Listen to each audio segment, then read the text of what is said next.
Hey, you, Nina here. You are officially listening to Trigger. Can we play with that wherever you get your podcasts? You might also be watching us on YouTube at Drama Therapist Nina, right? So, this particular episode, I'm just going to dive right in, y'all. This is an episode that is going to really explore co parenting triggers, blended family triggers, things of this nature. So, if you were like, well, I'm not a co parent or I'm not a blended family, let me tell you why this may still be beneficial. For all of you who are going stag out there, you think it's possible that while you're living that single, ready to mingle life, that you might fall for someone who has a child. Shocking. I know these things happen in this world. We're so human, right? So, that is what we're going to be exploring today. I'm actually going to tell you a little bit about my story, a little bit of some of the triggering moments that we've had. And yes, this episode is directly brought to you and inspired by my most recent reel, Taking a Minute. For all of you out there who saw that reel, there's thousands of you, and then wrote back to me about your own experiences. I'm getting a little teary-eyed just thinking about it. And I'm getting a little teary-eyed. Let's be clear about this. Not because it was touching, because let me be clear, it was touching. I felt really grateful for the support and for the sharing of stories, but because what it taught me in hearing all of that back is how universal the issues are when it comes to blended families and introducing new partners in particular into the lives of the children. So that's one of the moments that we're going to be exploring today. I am going to tell you a story, and I promise you, you are going to leave this episode with new tools to explore this, right? So we are going to be exploring at least one facet. It's not going to be everything, right? Wish it could be, but we're human and we only have so much time. So grab you a journal or a really good friend to dialogue with what comes up for you in this episode, right? That's how we lean in and transform hard conversations into teachable moments. So without further ado, for now, you know that I am curious. Are you ready to play? Welcome to Triggered. Can we play with that? You know that moment when your emotions ramp up in an instant, leaving you feeling helpless, frozen, or out of control? In that moment, you've been emotionally hijacked, the very definition of triggered.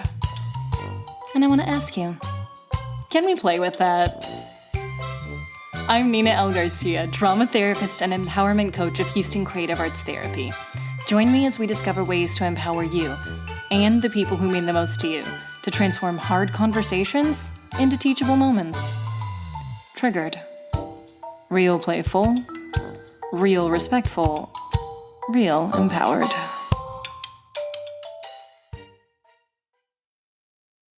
Let's take a breath.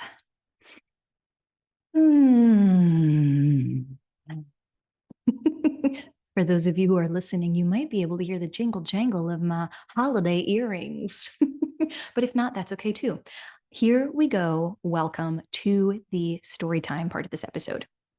So, without getting into too many details, one of the things that inspired that reel is very clear in that reel. You can head to my Instagram at Drama Therapist Nina and you can actually experience live and firsthand, right? A moment I was having in which I was so incredibly triggered. Now, my last episode, right, talked about when you're emotionally hijacked, how beneficial it is for you to have a protocol. If you do not have an emotionally hijacked protocol, I invite you to listen to that episode and then head to Google, a therapist, something else, right? Conversation with a friend to explore how to create your own protocol for when you're triggered. So part of my protocol, it does involve venting and expressing in constructive ways. Now, typically, when I am venting and expressing in constructive ways, I have very particular people. And in that last episode, I talk about how my mother is one of those people. However, the trigger that I had that triggered that reel was about me being misrepresented publicly to somebody else and to other people. And so what I did was I expressed myself publicly and the truth. So without going into too much detail on that, here's what the issue is. For those of us who are diving into the blended family, right? At some point, you are going to have to discover wow, I've got this new partner. How do I introduce my children to these people? And how do I introduce, right, my partner to this child, right? Or children, as the case may be. And so I found myself sitting with this dilemma back in May. Okay. And what I did, I said, you know what? Wow, I don't want to have fear of the unknown. Anybody know that fear of the unknown is a trigger for them? Write that down in your journal. Right after you wrote down, make sure I have an emotionally hijack protocol. Okay. So, emotionally hijack protocol. And then moving forward, how many of us know we have a fear of the unknown, right? It's like you don't even want to think about it, you avoid it. Here's what I'm going to tell you: get you a plan, friend. When I was there back in May, I was dating. I'd finally found, I was like, you know what? I think this guy's going to be serious. And so what did I do? I took to paper and I wrote, here we go, folks. I wrote a 5-stage roadmap introducing, right, your partner when you have a child in the picture. And to be clear, I know you all cannot see this. I just showed it if you're on YouTube. And it's not really, I will go over the 5 stages. It's not really about the details of it that you see right now. I am going to talk about it. But why this was so important is I said, I don't want to fear the unknown. I don't want to figure out what's going to happen, when it's going to happen, because already I know, guess what? Life is going to throw me some curveballs. So I'm going to be ready for those curveballs. Here's what I'm going to do, right? And I said, I'm going to create this roadmap. Again, it is the 5 stages for introducing your partner around your child. And I had fleshed it out. I'm going to tell you those 5 stages. And for each stage, I had put, based on the context of my family, my individual culture, family culture, right? And the system of my family, I had put under each stage the appropriate thoughts, feelings, and behaviors that should go with that stage. Click save on that because I'm going to come back to that in a second. Okay. Stages and then the appropriate bullet points that go with each stage. So I had done this back in May. I created it. I sent it to my ex, right? Who I discovered after sending this, right? That they also had a partner before sending this, excuse me.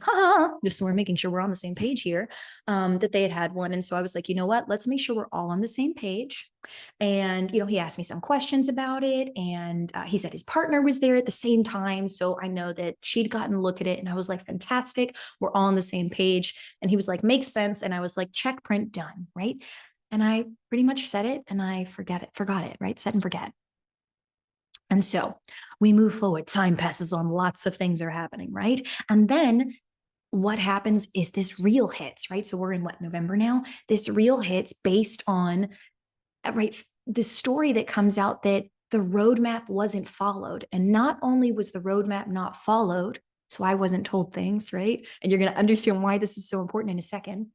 Not only was I not told things, but the lawyer is the one who told me the things. And I was like, what is happening here? Okay, so the real was real rage. I was distraught. I was angry. And if I'm honest with you, I was heartbroken. I had thought, you know, I had thought we were so on the same page with following this roadmap that it was inconceivable to me that we would not have followed it. That's how much I believed in the process of this. And so I was heartbroken when I found out that he'd moved someone in and had not shared that with me. If you are out there, for all of you who saw that reel and said, Nina, how do I get my partner to understand how important this is? How do I get my partner to really see why this is so critical, to have a plan to introduce your partner? I'm going to tell you the top 3 reasons right now, and then I'm going to tell you about this roadmap. Okay, top 3 reasons. First reason, when we are transparent about shifts in a child's life, we can then catch anything that might be negative or adverse, right, as far as circumstances go for that child, and we can attend to it. So if there's any shift, right, and this includes a partner, a shift in schedule, a shift in right, any schools, right, anything that might happen when you have a blended family, any of those shifts can cause a ripple effect in that child's life. And while we can't save our children from everything, we can be transparent at the very least about who is in their environment that might be a new person, right? For better or worse, might be a new person. And so that was one of the pieces of why is it that you should be transparent about when you start bringing someone else around so that you can catch for the child, right? Changes in mood, changes in character. Okay. So that's the number one reason you love your kid. Be transparent about who's around them, right? Be transparent about it. So, number two, let's say that you are transparent about it. You say who's around them. Great, right? Not only can we attend to moods and character shifts for the child, we lessen the opportunity for abuse to occur when more people know that this person is around this child. And we are willing to attend to that. Okay. I cannot tell you how many people as adults show up in my office and their parents did not communicate about who was around them and they were left unprotected because of this. If you love your child, please protect them. Share, be transparent about who's around them so that you can support them. It's not about you or your partner. It's about, whoa, earring just fell off. It's not about you or your partner.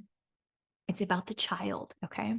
So that is the second bit. Here's the third bit. And y'all, there are so many more pros to being transparent and accountable. But I'm going to tell you the third one, which is for a lot of people, the one that's like, oh, yeah, that does make sense. If the first two, for some reason, did not make sense to you, third reason why you should be transparent and accountable for your partner's sake.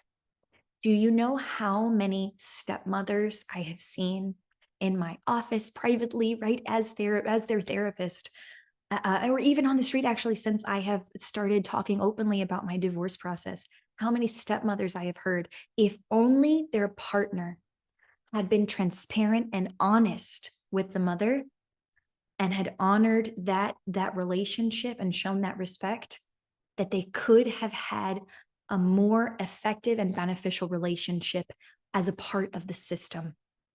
Do you know how many I have heard from? When we are transparent about what is happening in the system, what is happening for the adults and the children in that system, the whole system can function more effectively. Right now, I'm going to say this 9 times out of 10, right? Because, of course, I don't know the context of your situation. But if we want to say we love and care for our children, we have to show up and show out for them. We have to be transparent. We have to hold ourselves accountable because we are responsible for those little people's lives. We are responsible, the adults. Okay. So, all of this said, I made this chart because I wanted us to be able to grasp that and be on the same page. I was like, I want to catch it. I don't want to miss anything. We can support any shifts and changes. And you know what? I want to be able to support this woman as a role model in my daughter's life. I want to be able to support her through the challenges of parenting. She doesn't have kids of her own. And let me tell you, a toddler can throw even its own mother off, right? Much less a stranger, right? Or a burgeoning friend or burgeoning even stepmother potentially, right? These are all things that are natural and a part of the process. If at any point, as I'm talking about stepmother, you are like cringing, or I'm talking about your partner seeing somebody new and you're cringing, these are then buttons that could be pushed in you. Talk to a therapist about them, right? Talk about them, because these are natural parts of, right, healing and moving forward, right? After a divorce and a separation, totally natural. So, what am I going to say? Let's think systemically, folks, and let's make a plan. Are you guys ready to hear the roadmap? I know you're like, Nina, it's like we're 15 minutes in. Let's go. Okay, I'm ready. Let's do it. So, again, we've got 5 stages to this roadmap, and I am going to read them off to you. And when we're thinking about roadmaps, and if you do not have your journal out, now is a fantastic time to grab it. When we're thinking about roadmaps, right, I want you to think about least to most on a spectrum from 1 to 5. Okay. If you've heard me in previous episodes, I refer to this as spectrumizing. Okay. Again, 1 is going to be the least and 5 is going to be the most. So, in the case of introducing a partner to the child, right, I'm thinking the least amount of intimacy to the most amount of intimacy that this child is going to be exposed to. Does it make sense why I have that as the roadmap, right? Okay. So, before I begin, this is not about how you and your partner are showing up when that child is not there. I don't care if you and your partner are going buck wild, having orgies in the back seat of a Saturn over in River Oaks. It does not matter to me, okay? This is specifically about how we show up in front of the child. You with me? Okay, come on, let's do this thing. Okay, so first step, stage 1, casual friendship, okay? Casual friendship, right? You spend a few hours together, is one of my bullet points, right? And they come around, they, right, the child gets to see your face, but there's no intimacy because, of course, are we like intimate with all of our friends, casual friends? Probably not, right? Hopefully. Right. To each their own, though, just so we're clear. But casual friendship is that first stage, right? It gives the child a chance to be able to get to know this person as a new character in their life, right? Before we move to stage two is going to be dedicated friendship. They see more of this person, right? You may spend more than a few hours together. Maybe you spend all morning together or all afternoon together, right? They get to see more of that person and they learn, oh, this is like one of mommy or daddy's best friends, right? This is one of their besties. It's a dedicated friendship here. And then they develop, right? They're also developing their own relationship with your partner. It's a fantastic way to foster that growth at a pace that is okay for everyone, right? You're constantly listening and empowering the child in the family system. Okay, let's keep going. The next step, casual relationship, right? Or casual partner. Now, again, this has nothing to do with your official relationship. It's just about how you show up in front of the child. So, in this case, you might have day long events, right? The partner may be actually show up to family events at this time, right? Because now the child gets to see, oh, wait a minute, this isn't just like a bestie for mommy and daddy. Do you know what this is? This is something different. Like they like really like them, right? And it's a different relationship, okay? Not only are we fostering your child's relationship with you and with your new partner, but we're also teaching them healthy relationship development. Okay. Y'all, I cannot stress this enough. Healthy relationship development. Okay. Life is going to throw us enough curveballs. Let's do what we can to show up and show out for these little ones. Okay. Okay. I'm going to move forward. Stage three. Nowhere at this point, right up until stage three, have we had any sleepovers. Okay. By stage three, you might be doing some like kissing, hand holding, hugging, right, for longer periods of time. Why? Because you guys are partners, right? So then we move forward and we move into stage four. Stage four is a consistent partner, right? This should be the child actually expects you at events now, right? The partner. It expects the partner at events. Excuse me, I just called the child an it. I hope we're okay with that out there, right? But little one expects that the partner at events, they're spending time with them. And also at stage four, we have planned sleepovers.